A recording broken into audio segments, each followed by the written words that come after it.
Welcome back to my channel. আমি office থেকে এসেই ঝটপট রেডি হয়ে নিয়েছি।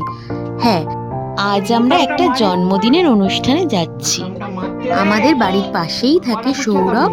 আজ সৌরভের 5 বছরের জন্মদিন। এই যে ঋষি ওর দাদুর কাছে রেডি হয়ে নিচ্ছে। এমনিতে ঋষিকে জামা কাপড় পরানোতে যথেষ্ট কষ্ট করতে হয়, কিন্তু যেহেতু শুনেছে আজকে আমরা বার্থডে পার্টিতে যাচ্ছি, তাই সে আর কোনো বায়না করছে না। ঝটপট দাদুর কাছে জামা পরে রেডি হয়ে যাচ্ছে। ওর পাপা আসলেই আমরা বেরিয়ে যাব। তাড়াতাড়ি যাব যাতে ওখানে বেশ কিছুটা সময় আমরা থাকতে পারি। ওই যে শুনুন দাদুর কাছে কি বায়না করছে।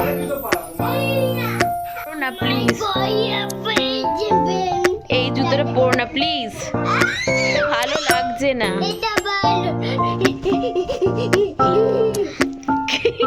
ইস কি বিচ্ছিরি লাগছে সোনা, জুতোটা চেঞ্জ করো। তুমি কি ওটা নিয়ে যাবে? ঋষির তাড়াতে আমরাও তাড়াতাড়ি বেরিয়ে পড়লাম। আমাদের বাড়ি থেকে খুব বেশি দূরে নয়, মিনিট 4 দূরে স্কুটিতে কমিউনিটি। এই বলতে বলতে আমরা চলেও আসলাম। এই যে রেডি। ফাইনালি আমরা চলে এসেছি সৌরভের জন্মদিনে। আজ সৌরভের 5 বছরের জন্মদিন। এই যে জেঠু আর মা দাঁড়িয়েছিল। যাওয়ার সাথে সাথেই ঋষিকে হাত ধরে নিয়ে চলে গেল।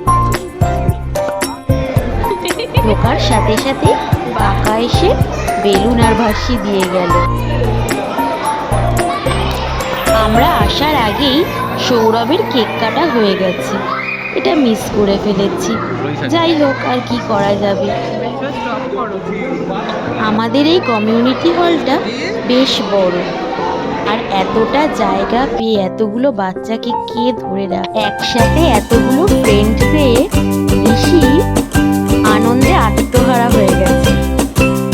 কি ছুটোছুটি হুড়োহুড়ি।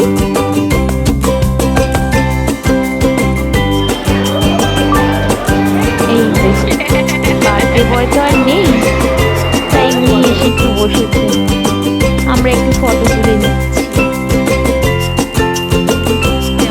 এই ফাইনালি বার্থডে বয় তাকে ধরে বেঁধে আমরা অনেক ছুটোছুটি হুড়োহুড়ি হয়েছে। একটু খাওয়া দাওয়ার পালা। এবার আমরা একটু খাওয়া দাওয়া করে নেব, তারপরে দেখা যাক ও কি করে।